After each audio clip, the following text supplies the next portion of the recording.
Hello, guys. Welcome to our YouTube channel where we talk about different issues, particularly those relating to how you do different things, and that's basically why it's called the How To Media.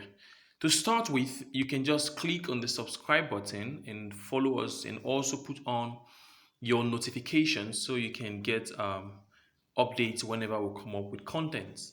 Here we create lots of content that will benefit you, and today we're going to be starting a series on some legal issues, legal tips that you should know as a business person, and generally legal tips that will improve your everyday life. There are some things you really need to know so that you don't run foul of the applicable laws and all of that. So for today, we're going to be talking about tips and facts about business ownership.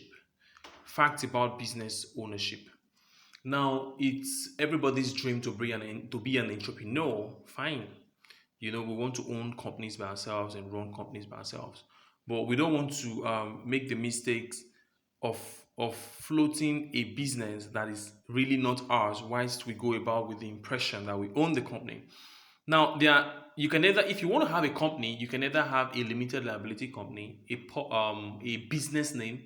It can also be a partnership. It can be a corporation, and it can also be a cooperative. So for the business name, you can own it alone. So it is registered as a business name. Then you own it alone. You call the shots.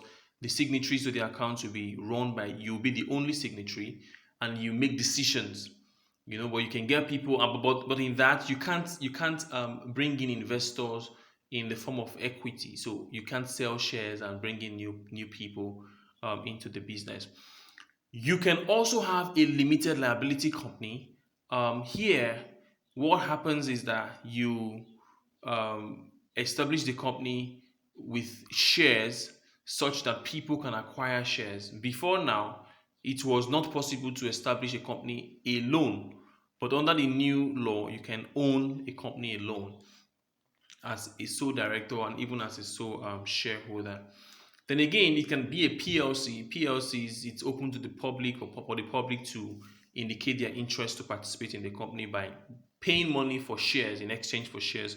And by shares, we mean part ownership of the company. So there are lots more that you need to know about this. But first, you should understand that for every business that you claim to have, you must have a unit of interest. And that comes in the form of shareholding, or in the form of you establishing the company as a sole proprietor, or maybe a partnership with someone else.